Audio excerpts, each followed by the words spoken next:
Next.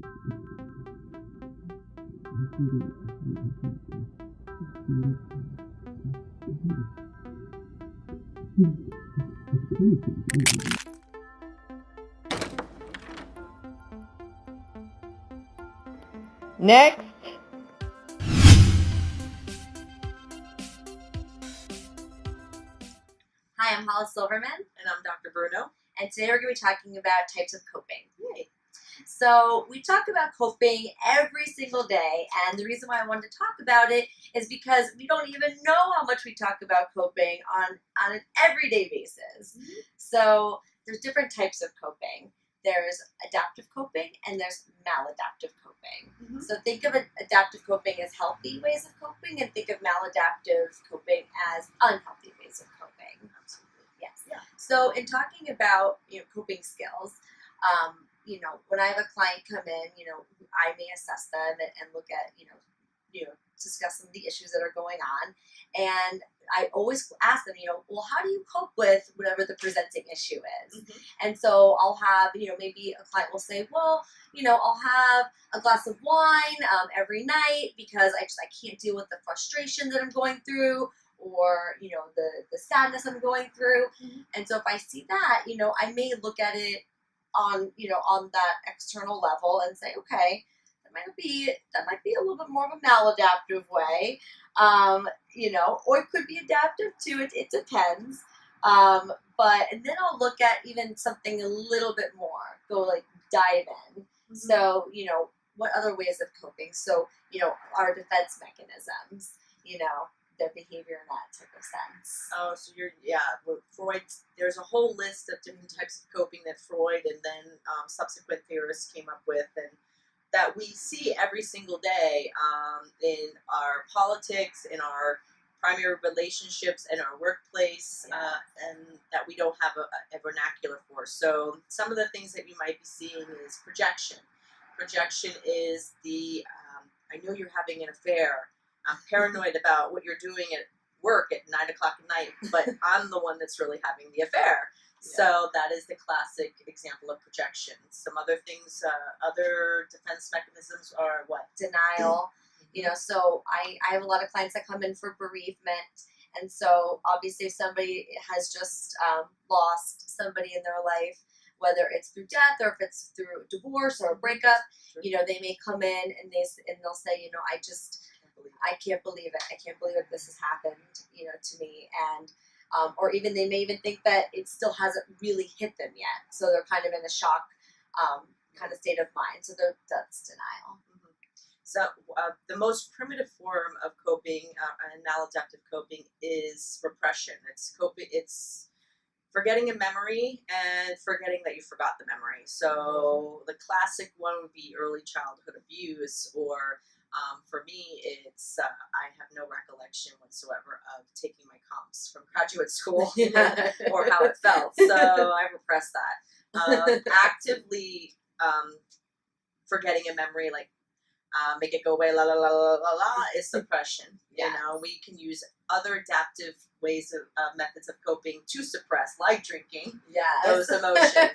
So, but some healthier ways of coping, or adaptive ways of coping, would be avoidance.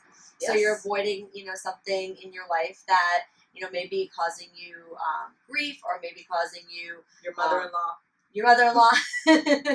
You may have to avoid any sweets because you're trying to, lose a couple of pounds. Mm-hmm.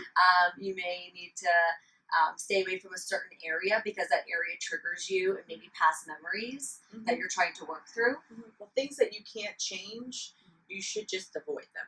Absolutely. And some things are harder than others, but that's really the most logical conclusion. Yes. So other positive ways of coping are sublimation. Mm-hmm. So, sublimation, and what's the other one? Reaction formation. Thank you. So reaction formation is, in a healthy way, you can look at, let's say, your father, and you could say, I do not want to repeat any of those past behaviors that my father has displayed throughout my life. Mm-hmm. So within yourself and how you act with your own children, mm-hmm. or if you don't have children, how you just act, you're not going to do those certain behaviors, whether it was drinking, whether it was gambling, and those are maybe some more extreme, Working too maladaptive, much, working too much. Yeah, Yeah. absolutely. And sublimation is the quintessential making lemonade out of lemons. Yes. So that's the most effective. Another one that we see all the time, rationalization. Yes. Little things will get better. She didn't mean to do that. Yes, Mhm. I know that the fighting will stop. She's just having a really bad day. Exactly. That happens quite a bit. Mhm. So, and it's, these are very, very common. And it's just important also to look out, know thyself, look at yourself and notice these things. And then you can notice, how do I cope with some of this? Adaptively or maladaptively. So what are some of the adaptive things that you can do when you're having a hard time? So some things that I always suggest clients to do is, some distraction techniques. So whether that's, doing a puzzle, playing with puppies, playing with the dog or an animal, Going to the movies. Going For a drive if you don't get road rage. Yes, no road rage. Gardening. I kill things. Plants. Sorry. Just plants, Dr. Yeah. Going for a walk or a run. Exercising is definitely a very healthy adaptive coping mechanism. Talking to a friend, but not rehashing whatever it is that's bothering you. Just talking about the non-essential things in life. Yes, because if you're constantly venting about whatever it is that's upsetting you or causing you distress, you're gonna probably more likely stay in that constant state of distress. So just be mindful of venting. Absolutely, and that's really interesting you bring up because therapy. You come to therapy, people think I'm just venting, but so there is an arc. Yeah. You should start to feel better, and if you're not, then maybe therapy is not right at that point. Absolutely, that's a great point. Exactly. And then we can talk about even some maladaptive ways of coping, which bring you into our office, right? Bring you into our offices, absolutely. Which are drinking, using drugs, yes, too much sex, gambling, too much working, way too much working, yes. Never having alone time, like doing your own thing, getting into bad relationships, yes, toxic relationships, yes.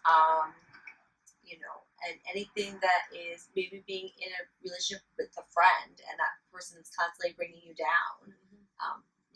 Not to ignore that. Not sleeping enough. Yes, that's a big one. We were talking about how we're seeing all these articles about the importance of sleep. Yes. And that is a very healthy coping mechanism. And if you don't, it can lead to a very maladaptive coping mechanism. So absolutely. Yeah. So being mindful of all these strategies can really help you. And as we said, when someone says like, "How you doing today?" They're really asking you, "How you coping today?" So we hear it all the time, and we hope that you cope well with whatever situation that you're going through. Absolutely. Right. I'm Hollis Silverman. I'm Dr. Bruno. Bye.